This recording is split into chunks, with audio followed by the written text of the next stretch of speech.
नमस्ते दोस्तों, welcome back to my YouTube channel.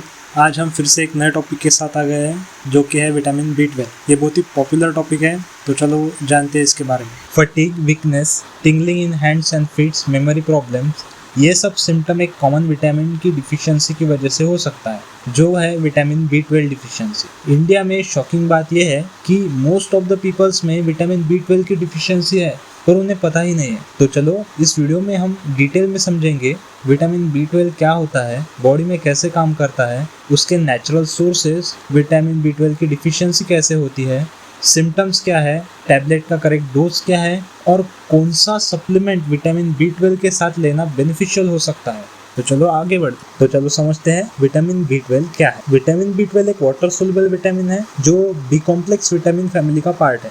इसका साइंटिफिक नेम कोबालामाइन है। तो चलो समझते हैं इसका रोल बॉडी में क्या होता है। आरबीसी सेल फॉर्मेशन में हेल्प करता है, नर्वस सिस्टम प्रोटेक्शन में हेल्प करता है, डीएनए सिंथेसिस में, ब्रेन फंक्शन को सपोर्ट करता है और एनर्जी मेटाबॉलिज्म में इसका मेन रोल होता है।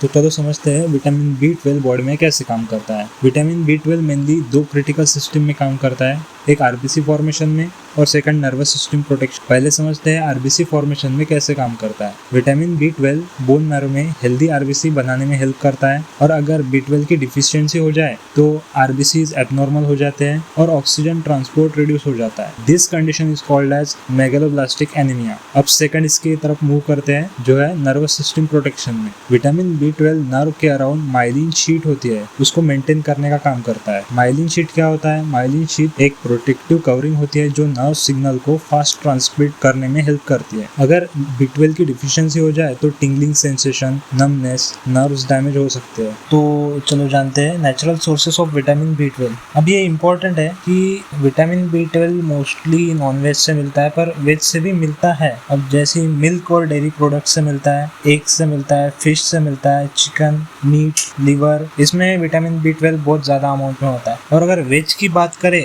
स्ट्रिक्टली वेज, जो लोग कंप्लीटली वेज है उनके लिए मिल्क हो गया, कर्ड हो गया, पनीर हो गया, चीज़ हो गया, फर्मेंटेड फूड हो गया जैसे कि इडली, डोसा, इसमें बैक्टीरिया विटामिन B12 प्रोड्यूस करता है। सीवीड हो गया, मशरूम्स हो गए, ये आपके विटामिन B12 का डेली इंटेक बन सकते हैं। अब समझते हैं विटामिन B12 डिफिशियंसी किन लोगों में होती है। जिनमें पुअर एब्जॉर्प्शन होगा, मतलब अगर स्टमक में इंटेंसिक फैक्टर नाम का एक प्रोटीन होता है जो विटामिन B12 के एब्जॉर्प्शन में हेल्प करता है। अगर इंटेंसिक फैक्टर कम हो जाए तो विटामिन B12 का एब्जॉर्प्शन कम हो जाता है। और सेकंड है लॉन्ग टर्म मेडिसिन का डोज जो ले रहे हैं, जैसे कि एग्जांपल बता रहा हूँ, मेटफॉर्मिन हो गया, प्रोटॉन पंप इनहिबिटर्स हो गया। मेटफॉर्मिन के केस में मोस्टली विटामिन B12 की डिफिशियंसी होती है, ये विटामिन B12 के एब्जॉर्प्शन को कम कर देते हैं। और थर्ड है एजिंग के साथ, एज बढ़ने के साथ स्टमक एसिड रिड्यूस हो जाता है जिससे विटामिन B12 का एब्जॉर्प्शन वैसे ही कम हो जाता है। तो चलो जानते हैं इसके सिम्टम्स। तो देखो, फटीग होता है, वीकनेस होता है, पेल स्किन, थकावट ज़्यादा महसूस होना, चक्कर आना, shortness of breathing and tingling sensation in hand and feets. और अगर बहुत ज़्यादा डिफिशियंसी है तो चलने में दिक्कत हो सकती है, मतलब वॉकिंग प्रॉब्लम्स, नर्व डैमेज है तो ज़्यादा टिंगलिंग सेंसेशंस हो सकते हैं, डिप्रेशन हो सकता है, मेमोरी प्रॉब्लम आ सकता है। ये मतलब बहुत ज़्यादा अगर डिफिशियंसी होंगी तो होता है। तो अब जानते हैं विटामिन B12 डिफिशियंसी को डायग्नोस करने के लिए कौन से टेस्ट किए जा सकते हैं। सबसे पहले है serum vitamin B12 test, second है कंप्लीट ब्लड काउंट और थर्ड है होमोसाइटिन टेस्ट। ये तीनों टेस्ट से पता चल जाता है कि विटामिन B12 की बॉडी में डिफिशियंसी है या नहीं है। बॉडी में विटामिन B12 का नॉर्मल काउंट 200 से लेकर 900 तक होता है। अगर 200 से नीचे है तो ये इंडिकेट करता है deficiency.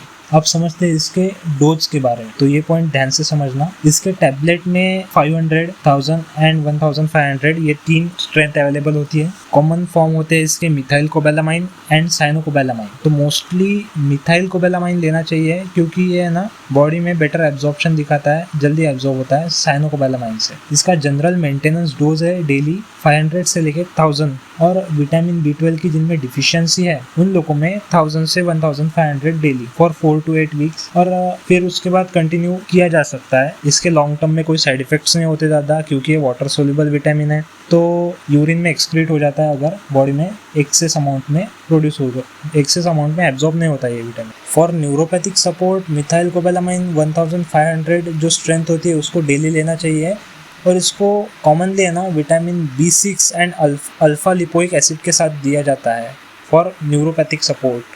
For better absorption tablet को खाना खाने के बाद लेना चाहिए और सेम टाइम पर डेली लेने से कंसिस्टेंसी मेंटेन करता है। और अब समझते हैं इसका ड्यूरेशन, मतलब कितने ड्यूरेशन तक कंटिन्यू करना चाहिए विटामिन B12 का सप्लीमेंट। देखो माइल्ड डिफिशियंसी है तो 1 से लेकर 3 मंथ तक, मॉडरेट डिफिशियंसी है तो 3 से लेकर 6 महीने तक, और बहुत क्रोनिक स्टेज है तो लॉन्ग मेंटेनेंस थेरेपी कंटिन्यू कर सकते हैं। पर क्रोनिक डिफिशियंसी अगर होंगी तो मोस्टली मतलब इंजेक्शन के फॉर्म में दिया जाता है विटामिन B12 और इसके लॉन्ग टर्म में यूजेस डॉक्टर के एडवाइस के हिसाब से लिया जा सकता है। और अब हम समझेंगे विटामिन B12 के साथ कॉम्बिनेशन में कौन से सप्लीमेंट लेना बेनिफिशियल होता है। तो सबसे पहला विटामिन B12 के साथ folic acid RBC formation improve करता है। B12 के साथ B6 नर्व्स हेल्थ सपोर्ट करता है।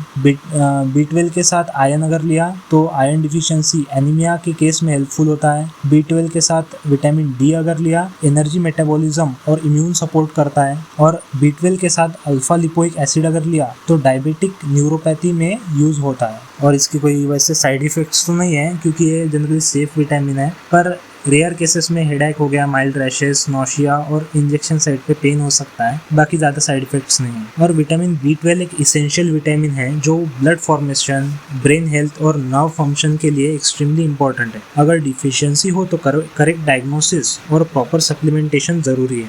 थैंक यू सबको ये वीडियो के एंड तक बने रहने के लिए। अगर आपको ये वीडियो यूजफुल लगा होगा तो लाइक करें, शेयर करें और सब्सक्राइब करना बिल्कुल ना भूलें। चलो मिलते हैं अगले वीडियो में।